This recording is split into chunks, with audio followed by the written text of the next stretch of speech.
കേരളത്തിലെ ഒരു MLA കഴിഞ്ഞ 7 ദിവസമായിട്ട് ഒളിവിലാണ്. കോടതി അദ്ദേഹത്തിന്റെ അറസ്റ്റ് തടയേണ്ടതില്ല എന്ന അഭിപ്രായം പറയുകയും ചെയ്തു. പക്ഷേ പോലീസിന് അദ്ദേഹത്തെ ഇതുവരെ കണ്ടെത്താനും കഴിഞ്ഞിട്ടില്ല. അതിന്റെ കൂടെ ചേർത്തോട്ടെ, നമ്മുടെ രമേശ് ചെന്നിത്തല പറഞ്ഞു അദ്ദേഹം ആയിരുന്നു ആഭ്യന്തരമന്ത്രിയെങ്കിൽ 24 മണിക്കൂറിനകം അറസ്റ്റ് ചെയ്യുമെന്നും പറഞ്ഞിരുന്നു. നിലവിലുള്ള ഒരു ആഭ്യന്തരമന്ത്രിക്ക് നേരെയുള്ളൊരു ചലഞ്ച് കൂടിയാണോ? അതില് ചിലര് അത് ഗവൺമെന്റിന്റെ ഒത്തുകളിയാണെന്ന് വരെ പറയാൻ തയ്യാറായിട്ടുണ്ടല്ലോ. അതൊക്കെ നമ്മുടെ സമൂഹത്തിൽ എല്ലാവരും വിലയിരുത്തപ്പെടുന്ന കാര്യമാണ്. പോലീസ് ഫലപ്രദമായ നടപടികളാണ് ആ കാര്യത്തിൽ സ്വീകരിച്ചു വരുന്നത്.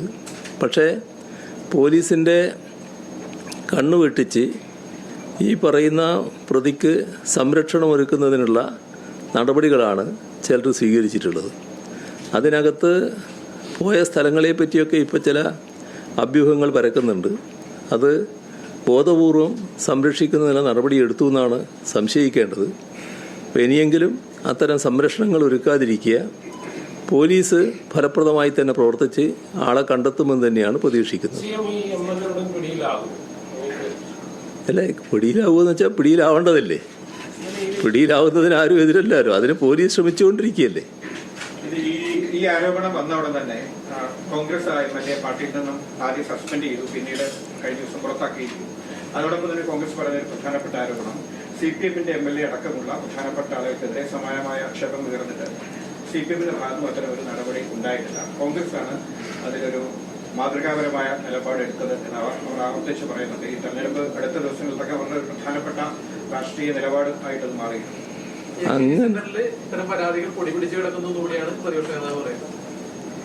അല്ല, നമ്മളിപ്പോൾ അത് തന്നെ അലക്കിക്കൊണ്ടിരിക്കേണ്ട കാര്യമുണ്ട്. അങ്ങനെ മാതൃകാപരമാണെന്നൊക്കെ പറയാൻ പറ്റുമോ? ജയിലിൽ കിടന്നയാള് ഈ സംസാരിക്കുമ്പോൾ ചിലപ്പോൾ അടുത്തുണ്ടാവുമല്ലോ.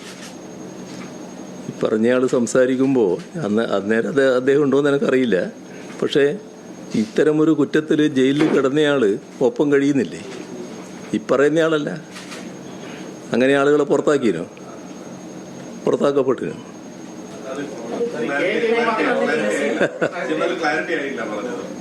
ഈ MLA-മാരായിട്ടുള്ള ചിലര് ഇപ്പോൾ കോൺഗ്രസ് പാർട്ടിയിലുള്ളവര് ചിലർ ജയിലിലടക്കം കിടന്നിനല്ലോ.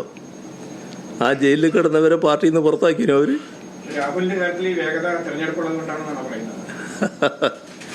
രാഹുലിന്റെ കാര്യം നമ്മുടെ നാട് സമൂഹം പൊതുവിൽ നല്ല നിലക്ക് കൈകാര്യം ചെയ്യേണ്ടി വന്നത് എന്തുകൊണ്ടാണ്?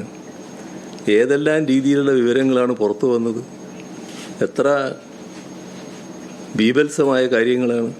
നമുക്ക് സാധാരണഗതിയിൽ പ്രതീക്ഷിക്കാൻ കഴിയുന്ന കാര്യങ്ങളാണോ വന്ന കാര്യങ്ങൾ? ഞാനതാകെ ഇപ്പോൾ വീണ്ടും ആവർത്തിച്ച് പറയാനൊന്നും ഉദ്ദേശിക്കുന്നില്ല.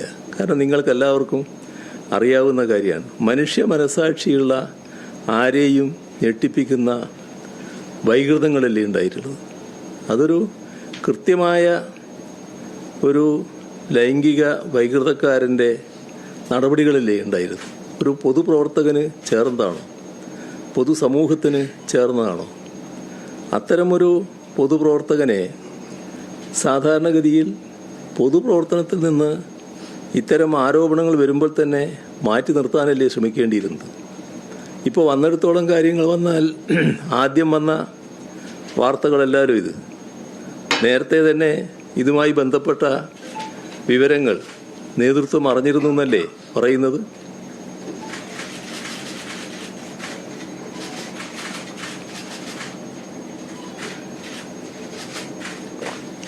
അങ്ങനെ നേതൃത്വം അറിഞ്ഞു കഴിഞ്ഞതിന് ശേഷം ഈ ഭാവിയിലെ നിക്ഷേപം എന്ന് വിശേഷിപ്പിച്ചുകൊണ്ട് അവതരിപ്പിക്കുകയായിരുന്നു വേണ്ടിയിരുന്നത്.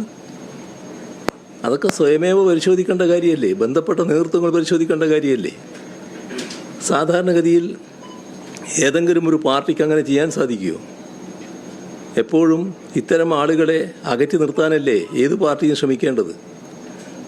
ഇന്ത്യൻ നാഷണൽ കോൺഗ്രസ് എന്ന് പറഞ്ഞാൽ മഹത്തായ ഒരു പാർട്ടിയല്ലേ, മഹത്തായ പാരമ്പര്യമുള്ളൊരു പാർട്ടിയല്ലേ. ആ പാരമ്പര്യം തീർത്തും കളഞ്ഞു കുളിക്കുന്നത് ശരിയാണോ? അവരാലോചിക്കേണ്ടതല്ലേ അതൊക്കെ. പ്രസിഡന്റ് സ്ഥാനത്ത് നിന്ന് ആദ്യമേ വാർത്ത വന്നപ്പോൾ തന്നെ മാറ്റി, പിന്നീട് പാർലമെന്ററി പാർട്ടിയിൽ നിന്ന് മാറ്റി, ഇതൊക്കെയാണ് കോൺഗ്രസ് പറയുന്നത്. അല്ല, ഇതൊക്കെയാണല്ലോ ഞാനും പറഞ്ഞത്. അല്ല, അങ്ങ് അതിന് ശേഷമുള്ളതാണല്ലോ ഞാനും പറഞ്ഞത്.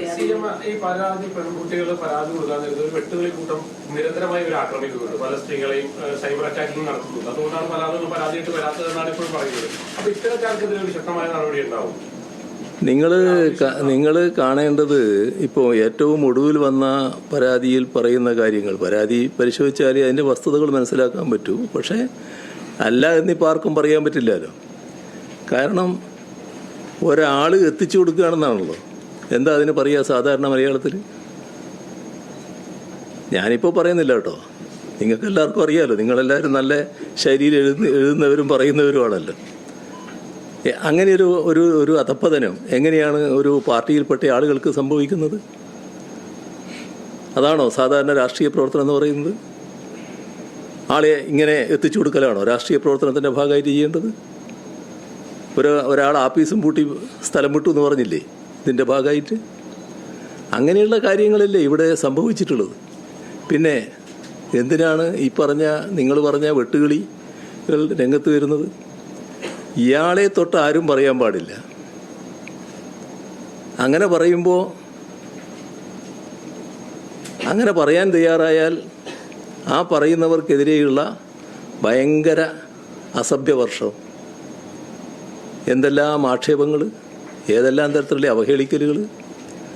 നിങ്ങൾ ചില ആളുകളെ, നിങ്ങളെന്ന് പറഞ്ഞാൽ ഇവിടെ എറണാകുളത്തുള്ളവരല്ല, ചിലയിടത്തുണ്ടായല്ലോ മാധ്യമ പ്രവർത്തകർ ചില കോൺഗ്രസ് നേതാക്കളെ കാണുമ്പോൾ, കോൺഗ്രസ് നേതാക്കളോട് ചോദ്യങ്ങൾ ചോദിക്കുമ്പോൾ, ഇതുമായി ബന്ധപ്പെട്ട് ചോദ്യം വന്നപ്പോൾ എന്താ കണ്ട ബഹളം?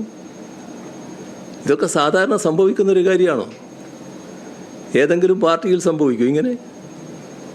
അതും കേരളത്തിലെ ഇന്ന് ജീവിച്ചിരിക്കുന്ന കോൺഗ്രസ് നേതാക്കളിലെ ഏറ്റവും പ്രമുഖൻ അല്ലെങ്കിൽ പ്രമുഖരിൽ ഒരാൾ എന്ന് പറയാവുന്നയാൾ സംസാരിക്കുക.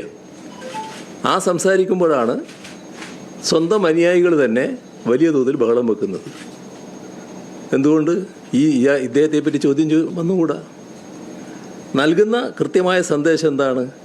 ആരും ഇദ്ദേഹത്തെ തൊടാൻ പാടില്ല, ഇദ്ദേഹം ചെയ്ത തെറ്റുകളെക്കുറിച്ച് പറയാൻ പാടില്ല, അതെല്ലാം ഞങ്ങളുടെ സ്വന്തമാണ് എന്ന ഒരു സന്ദേശം നൽകിക്കൊണ്ടിരിക്കുകയല്ലേ.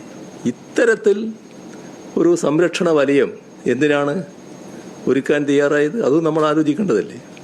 നമുക്ക് ആ വിഷയം വിടാം കേട്ടോ, അത് തന്നെ ഇങ്ങനെ പറഞ്ഞുകൊണ്ടിരിക്കണ്ട.